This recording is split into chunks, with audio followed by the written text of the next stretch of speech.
Masa juga menolak begitu pembangunan yang memang sudah ada tahapan verifikasinya. Jelas tadi disebutkan oleh Rahmat Effendi. Mas Heri mungkin sedikit saja. Mudah-mudahan saya tidak salah dalam menyampaikan ya, karena ini isu sangat sensitif, masalah keyakinan.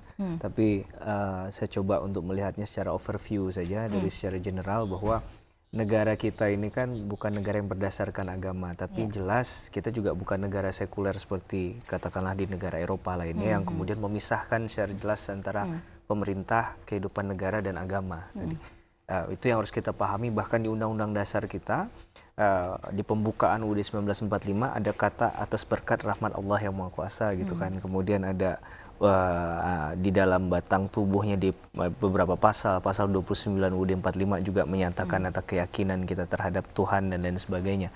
Jadi perlu memang dilindungi dan pemahaman terhadap konsep spiritual ini memang harus dimaknai tidak hanya pada agama yang penganut agama tertentu saja, tapi semua agama yang ada di Indonesia. Tapi untuk menekan, meminimais terjadinya konflik sosial tadi, dari konflik agama, sentimen keagamaan yang begitu tinggi tadi, ya salah satunya yang paling gampang adalah mengikuti aturan hukumnya tadi. Dengan mengikuti aturan hukum, kalau saya tidak salah, ada aturan peraturan bersama antara Menteri Dalam Negeri dengan Menteri Agama terkait misalnya tentang pendirian satu rumah ibadah. Bahkan perda-perda yang dihasilkan oleh masing-masing daerah juga seharusnya sudah berfokus pada hal ini agar tidak terjadi konflik di kemudian hari.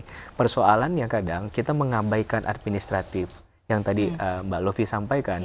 Harusnya ada dari sisi administratif yang kemudian diatur secara baik dan benar dan ditaati juga proses itu. Kemudian secara teknisnya, misalnya pendirian rumah ibadahnya seperti apa, itu kan sebenarnya sudah ada aturan mainnya. Kalau kita mengacu kepada dua landasan tadi, menurut saya bukan tidak mungkin tidak ada lagi persoalan terkait dengan pendirian rumah ibadah. Nah, jangan sampai nanti isu yang beredar adalah mendiskreditkan salah satu agama. Yang kita bangun bersama adalah setiap agama ini agar dia dilindungi, agar kerukunan umat beragama kemudian dapat tercipta dan hidup tetap harmonis gitu. Masing-masing punya hak untuk pemenuhan hak spiritualnya kepada agama tertentu. Yang jadi soal kadang adalah menurut saya, mohon maaf sedikit ini, kadang pemuka agamanya agak berjarak kepada penganut agamanya sendiri. Bahkan kalau bisa dikatakan berumah di atas awan. Jadi jaraknya terlalu jauh.